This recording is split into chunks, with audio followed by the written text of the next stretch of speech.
일주일 후 아들 부부에게 내용 증명이 발송되었습니다. 30일 이내 퇴거 요청이라는 문구를 보자 곧바로 흥분된 목소리로 전화를 걸어왔습니다. 어머니, 이게 무슨 짓이에요? 당장 취소하세요. 아니, 취소 못한다. 이제 그 집에서 나가거라. 어머님, 한 번만 용서해 주세요. 앞으로는 잘할게요. 앞으로는 잘한다고.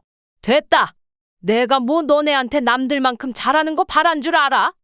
수술하고 힘들 때 옆에 있어주고 검진 받으러 와서 하룻밤 재워달란 거 그게 그렇게 어려웠냐? 아무리 그래도 엄마가 자식한테 어떻게 그래요? 제가 얼마나 효도했는데? 효도는 개뿔. 병원에 얼굴 한번 비추지도 않고 그게 네가 아는 효도냐? 그건 와이프가. 이제 나도 더 이상 이제 너희한테 아쉬울 것 없다.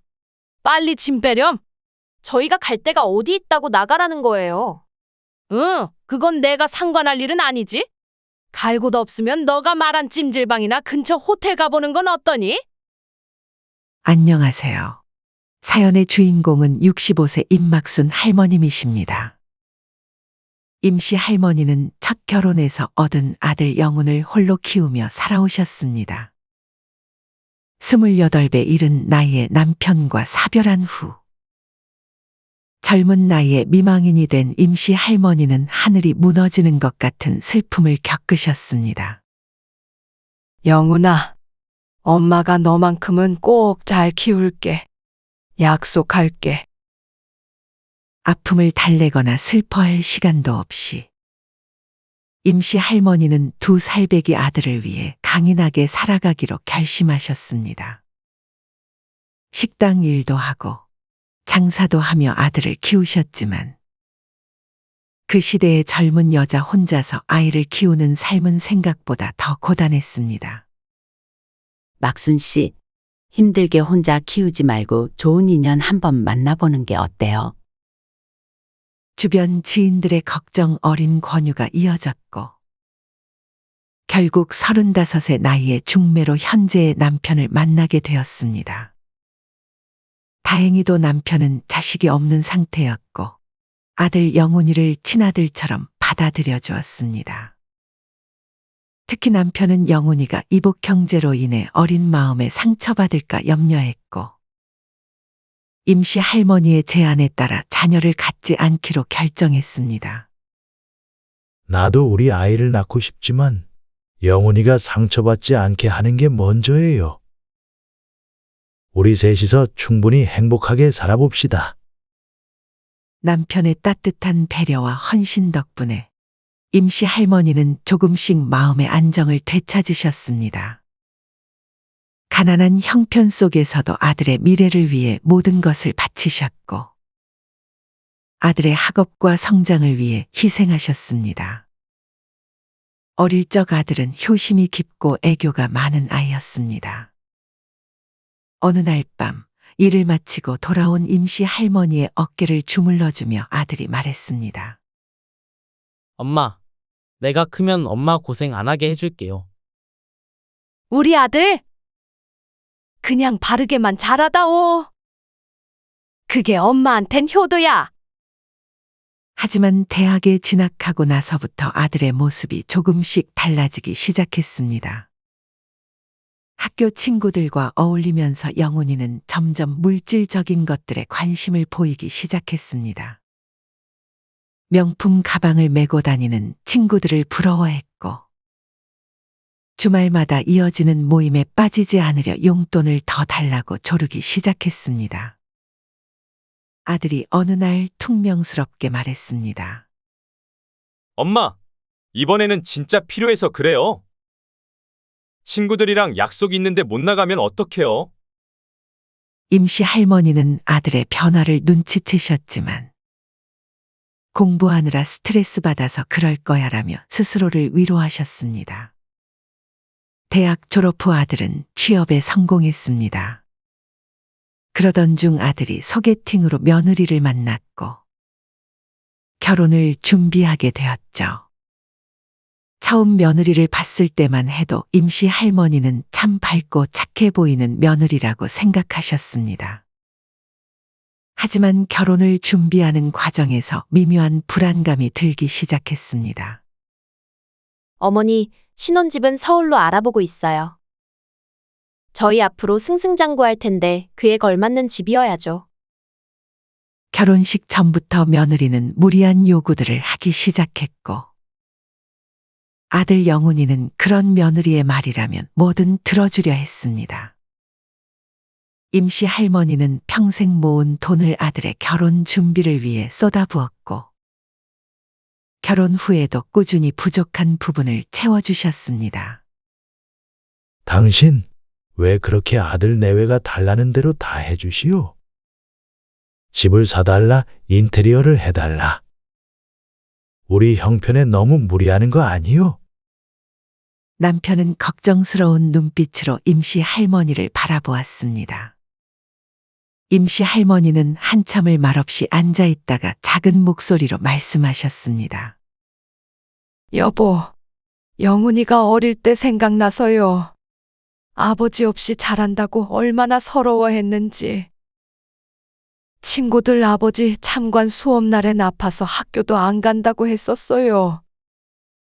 그때 제대로 해주지 못한 게 미안하고 자꾸 마음에 걸려서 그래요. 임씨 할머니의 눈가가 붉어졌습니다. 이제라도 우리 아들 떳떳하게 살게 해주고 싶어요. 며느리도 잘 살게 해주고. 그러다 보니 자꾸 마음이 약해지네요. 남편은 한숨을 쉬며 아내의 손을 잡았습니다. 당신 마음 이해는 하지만, 그래도 너무 무리하지는 마시오.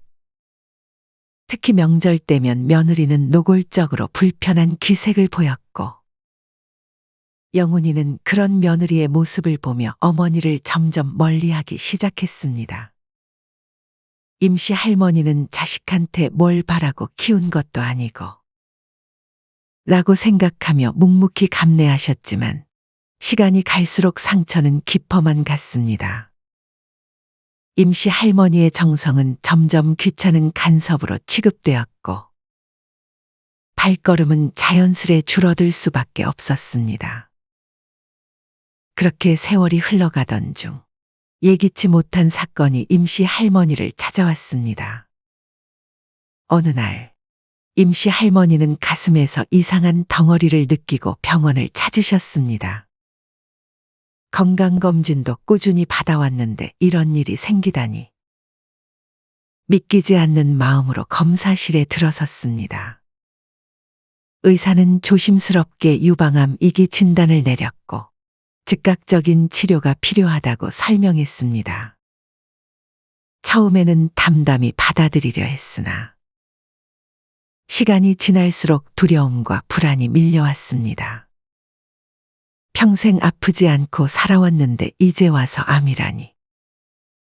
밤마다 식은땀을 흘리며 잠을 설치는 날이 많아졌습니다. 떨리는 손으로 아들에게 전화를 걸었습니다. 신호음이 길게 이어지다 마침내 아들의 목소리가 들렸습니다. 여보세요, 엄마? 무슨 일 있으세요? 영훈아, 엄마가 검사를 받았는데 임씨 할머니의 떨리는 목소리에 아들도 긴장한 듯 했습니다. 엄마, 무슨 일이에요? 검사 결과 안 좋으세요? 암이래.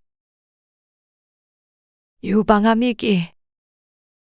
잠시 전화기 너머로 침묵이 흘렀습니다. 그리고 아들의 놀란 목소리가 들려왔습니다. 엄마가 암이라고요? 지금 몸은 괜찮으신 거예요? 아들의 걱정하는 목소리를 들으니 마음 한켠이 따뜻해졌습니다. 그래도 자식밖에 없구나 생각하며 임씨 할머니는 안도의 한숨을 내쉬었습니다. 서울 큰 병원으로 가보라고 하더구나. 엄마가 알아서 잘할 테니 너무 걱정하지 마. 아니에요. 병원도 제가 알아볼게요. 그리고 주말에 시간 내서라도 꼭 찾아뵐게요. 통화를 마치고 나서 임씨 할머니는 오랜만에 마음이 조금 가벼워졌습니다. 그래도 아들이 자신을 걱정해 주는구나 하는 생각에 눈시울이 붉어졌습니다. 남편은 허리 디스크로 장거리 이동이 어려워 함께할 수 없었지만 멀리서나마 아내를 걱정하는 마음을 전했습니다. 서울까지 같이 가고 싶지만 허리가 영 말썽이니 원. 내가 당신과 함께 갈 순 없지만 집에서 당신을 위해 생선도 굽고 따뜻하게 맞이할게. 치료 잘 받고 와요. 주말이 되자 아들이 약속대로 찾아왔습니다. 큰 병원 예약도 직접 해주었고 입원 수속도 도와주었습니다. 하지만 회사 일이 바쁘다며 대신 며느리에게 임시 할머니의 병간호를 맡기고 떠났습니다. 엄마, 제가 일 때문에 올 수는 없지만 저 대신 와이프가 잘 돌봐드릴 거예요. 임시 할머니는 며느리의 표정이 못마땅해 보이는 것을 눈치챘지만 병든 시어머니를 간호해주는 것만으로 고마워하기로 했습니다. 하지만 남편의 따뜻한 말과 아들의 약속과는 달리 서울에서의 병원 생활은 임시 할머니에게 큰 고통이었습니다. 특히 항암 치료는 그녀의 몸과 마음을 하루하루 약하게 만들었습니다. 첫 항암 치료를 받던 날, 구토가 심해 물 한 모금이 간절했습니다. 며느리에게 조심스럽게 부탁드렸습니다. 예, 현주야. 물 좀 가져다 줄래? 하지만 며느리는 핸드폰에서 눈을 떼지 않은 채 짜증스러운 목소리로 대답했습니다. 아까 드렸잖아요. 한 번에 말씀하셔야죠. 임시 할머니는 고통스러운 표정으로 침대에 앉아 있었지만 며느리는 드라마를 시청하며 무심히 과자만 씹어댔습니다. 옆 침대 보호자가 안타까운 마음에 물을 건네주었습니다. 주변 환자들의 따가운 눈길이 느껴졌지만 며느리는 전혀 개의치 않는 듯 했습니다. 병문안 시간이면 더욱 참담했습니다. 며느리는 친구와 큰 소리로 통화하며 병실 분위기를 어지럽혔습니다. 아, 여기 병실인데 답답해 죽겠어. 빨리 끝내고 집에 가고 싶다. 이를 들은 임시 할머니는 고개를 숙인 채 말없이 이불 자락만 만지작거렸습니다. 맞은편 보호자가 조심스레 부탁했습니다. 조금만 조용히 해주실 수 있나요? 다른 환자분들도 계시잖아요. 하지만 며느리는 오히려 비웃듯 대꾸했습니다. 병원에서 통화도 못해요? 제가 뭐 큰 소리 낸 것도 아니잖아요. 결국 임시 할머니가 민망한 마음에 고개 숙여 사과하며 상황을 무마했습니다. 죄송합니다. 저희가 조용히 하도록 하겠습니다. 가슴 한켠이 무너져 내리는 것 같았지만 며느리의 태도는 나아질 기미가 보이지 않았습니다. 오히려 날이 갈수록 더 심해지기만 할 뿐이었죠. 어머니, 저 오늘은 일찍 들어가 봐야 할 것 같아요. 친구들이랑 약속이 있어서요. 그래. 조심히 가거라. 매일 이런 핑계로 병실을 비우며 병간호를 소홀히 하는 며느리를 보며 임시 할머니는 아들과의 통화에서 전부 말하고 싶은 마음이 굴뚝 같았습니다. 엄마, 치료는 받을만 하세요? 제가 못 가서 미안해요. 아니다. 너도 바쁜데 뭘. 현주가 알아서 잘해주고 있어. 하지만 괜히 아들 걱정시키지 말아야지. 내가 이런 말 해봤자 아들이랑 며느리 이간질 시키는 거 밖에 더 되겠어. 하는 생각에 행동으로 옮기지는 않았습니다. 임시 할머니를 더욱 서글프게 하는 건 주변 환자들과 보호자들의 모습이었습니다.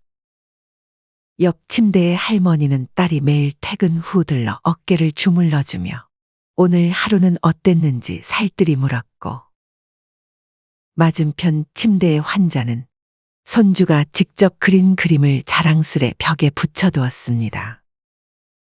반면 임씨 할머니는 며느리의 무심한 태도와 아들의 긴 부재 속에서 외롭게 치료를 받아야 했습니다. 창밖으로 쓰러져가는 노을을 바라보며 임씨 할머니는 조용히 눈물을 훔치셨습니다. 가족이라는 이름이 이토록 공허하게 느껴진 적은 없었습니다. 암 치료만 끝나면 더 이상 이런 서러운 일은 없을 것이라며 자신을 위로했습니다. 다행히 수술은 성공적으로 끝났습니다. 의사는 경과가 좋다며 앞으로는 정기적인 검진만 잘 받으면 된다고 했습니다. 하지만 수술 부위가 완전히 아물지 않은 상태라 의사는 무리하지 말라고 신신당부했습니다. 하지만 서울까지 오가야 하는 검진이 임씨 할머니에겐 또 다른 시련이었습니다. 검진날, 임씨 할머니는 아들의 집에서 하룻밤을 묵으려 했습니다. 아픈 몸을 이끌고 먼 길을 왔는데 하루쯤은 쉬었다 가고 싶었습니다. 하지만 아들의 아파트 앞에 도착했을 때 집에는 아무도 없었습니다. 임씨 할머니는 아들 집 현관 비밀번호도 몰라 들어갈 수도 없었습니다. 하지만 수술한 지 얼마 되지 않은 몸으로 1시간 넘게 서 있자니 다리가 후들거리기 시작했습니다. 떨리는 손으로 아들에게 전화를 걸었습니다. 영훈아, 병원에서 치료 끝났는데 너희 집에서 하룻밤만 묵고 가면 안 될까? 어머니, 검진 끝나고 내려가시는 거 아니었어요? 곤란한데 우선 아내한테 물어볼게요. 잠시 후 며느리와 통화가 연결되었습니다. 어머님, 비밀번호는 좀 곤란할 것 같아요. 요즘은 개인정보가 중요하잖아요. 제가 좀 이따 집에 갈 테니까 그때 열어드릴게요. 그때까지 여기서 기다리라고. 네? 어쩔 수 없잖아요. 아니면 다음에 오시든가요. 임씨 할머니는 말문이 막혔습니다. 수술 부위가 욱신거리고 다리는 후들거렸지만 달리 방법이 없었습니다. 추운 바람을 맞으며 앉았다 섰다를 반복하는 동안 지나가는 이웃들의 궁금한 시선이 따가웠습니다. 거의 2시간이 지나서야 며느리가 나타났습니다. 어머님, 오래 기다리셨죠? 제가 일이 좀 있어서. 집 안으로 들어서자 며느리의 태도는 더욱 차가워졌습니다. 어머님, 저희 집이 좁아서 창고방에라도 주무셔야 할 것 같네요. 며느리가 가리킨 곳은 집 안 작은 창고방이었습니다. 빨래하다 남은 세제 냄새와 곰팡이 냄새가 뒤섞인 좁은 공간이었습니다. 설마 나보고 여기에서 자라고? 어머님, 갑자기 찾아오셔서 저희도 방이 없어요. 그리고 애들 공부도 해야 하는데 방해되시잖아요. 임씨 할머니는 서운한 마음에 퇴근하고 돌아온 아들을 따로 불러 이야기했습니다. 하지만 돌아오는 아들의 대답은 더욱 차가웠습니다. 어머니, 저희 아내 불편해하지 않게 배려 좀 해주세요. 아픈 거 이해하는데 저희도 사정이 있잖아요. 그래도 나도 수술한 지 얼마 안 됐는데. 어머니, 제발 그만하세요. 아내가 그때 병간호도 해줬잖아요. 그리고 자식한테 너무 바라시는 거 아니에요? 임씨 할머니는 아들의 말에 가슴이 철렁 내려앉았습니다. 평생 자식 뒷바라지하며 살아온 세월이 주마등처럼 스쳐 지나갔습니다. 알았다. 미안하구나. 떨리는 목소리로 방으로 들어온 임씨 할머니는 창고방 바닥에 이불을 폈습니다. 수술 자국이 아직 아물지도 않았는데 찬바닥에 눕자 통증이 더욱 심해졌습니다. 한밤중 잠을 이루지 못하고 있을 때였습니다. 방 밖에서 아들과 며느리의 대화가 들려왔습니다. 여보, 어머님 언제 가실 거예요? 이러다 계속 우리 집에 오시면 어떡해요? 걱정 마. 내가 내일 잘 얘기할게. 빨리요. 오늘 재워드린 것만 해도 감지덕지 하셔야 하는데. 자꾸 이런 식이면 나도 곤란해요. 어머니가 여기 계시면 애들 교육에도 안 좋다고요. 알았어. 내일 병원은 동네로 옮기시라고 할게. 그래요, 이제 그만 끊어내요. 매번 검진 핑계로 오시는 것도 그렇고. 창고방 구석에서 임씨 할머니는 가슴이 찢어지는 듯한 고통을 느꼈습니다. 차가운 바닥에 앉아 몸을 웅크린 채 한밤중에 들려오는 아들과 며느리의 말 한마디 한마디가 비수가 되어 가슴을 파고들었습니다. 불과 몇 달 전, 수술 전날 밤 아들이 했던 말이 떠올랐습니다. 엄마 걱정 마세요. 제가 다 책임질게요. 그 말이 이제는 얼마나 공허하게 들리는지. 임씨 할머니는 이불을 꽉 움켜쥐었습니다. 그렇게 뼈저린 밤이 지나고 새벽녘이 되자 임씨 할머니는 조용히 짐을 쌌습니다. 더 이상 이곳에 있을 수 없다는 생각뿐이었습니다. 창고방에서의 그날 밤 이후 임씨 할머니는 무거운 발걸음으로 집으로 돌아왔습니다. 현관문을 열자 남편이 걱정스러운 얼굴로 달려나왔습니다. 아내의 핏기 없는 얼굴과 흐트러진 모습에 가슴이 철렁 내려앉았습니다. 당신 무슨 일 있었어? 얼굴이 왜 이리 창백하오? 임씨 할머니는 그동안 참았던 눈물을 터뜨리며 그날 밤 있었던 일을 모두 털어놓았습니다. 문 앞에서 2시간 넘게 서 있었던 일, 차디찬 창고방에서 밤을 보낸 일, 아들과 며느리가 나눈 차가운 대화까지. 남편의 얼굴이 점점 붉어졌습니다. 평소 온화하기만 하던 남편의 주먹이 부들부들 떨렸습니다. 여보, 사실 내가 지금까지 영훈이한테 강하게 말 한마디 제대로 못한 게 친자식이 아니라서였소. 혹시라도 내가 편견으로 대하는 건 아닐까 늘 조심스러웠는데 이제는 참을 수가 없네. 남편은 와들와들 떨리는 손으로 전화기를 들었습니다. 이 못된 녀석 내가 한마디 해야겠어. 여보, 아니요, 이번만큼은 내가 나서야지. 내 비록 친아버지는 아니지만 30년을 함께 살았고 그동안 친자식처럼 키웠는데 남편은 아들에게 전화를 걸었습니다. 처음으로 목소리를 높여 꾸짖었습니다. 이 막대 먹은 놈. 내가 어떻게 어머니를 그렇게 대할 수 있느냐. 창고방이라니. 네 어머니 수술한 지 얼마나 됐다고 큰일이라도 나면 어쩌려고 그래. 아버지, 그게 입 다물어. 우리가 너를 30년을 넘게 키워줬다. 그동안 너한테 한 번이라도 뭐라 한 적 있더냐? 근데 이게 사람이 할 짓이냐? 전화기 너머로 아들의 당황한 목소리가 들렸습니다. 하지만 남편은 멈추지 않았습니다. 그리고 어머니가 널 위해 얼마나 희생하셨는지 알아? 너 때문에 또 다른 자식도 안 낳으시고 평생 너 하나만 바라보고 사셨다. 아버지. 아버지라고 부르지도 마. 개놈의 자식. 이럴 거면 연 끊어. 우리한테 뭐 바라지도 말어. 임씨 할머니는 남편의 모습을 보며 마음속에서 무언가가 달라지는 것을 느꼈습니다.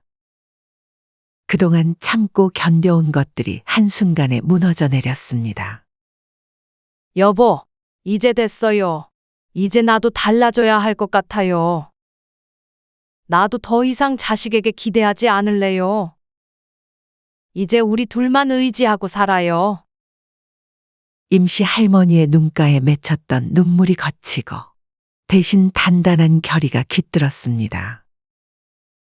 여보, 내일 당장 변호사를 만나러 가요.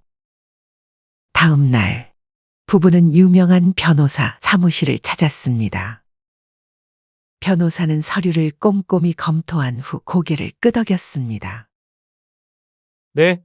아드님 댁의 소유권이 어머님 명의로 되어 있고, 증여 계약서도 아직 작성하지 않으셨다고요? 이건 명백한 소유권 침해입니다. 게다가 환자 방치와 학대의 정황도 있으니 퇴거 요청은 충분히 가능합니다. 임씨 할머니의 눈빛이 달라졌습니다. 변호사님, 시작해 주세요. 이제는 제 인생을 찾고 싶습니다. 일주일 후, 아들 내외에게 내용 증명이 발송되었습니다. 30일 이내 퇴거 요청이라는 문구를 본 아들은 곧바로 흥분된 목소리로 전화를 걸어왔습니다. 어머니!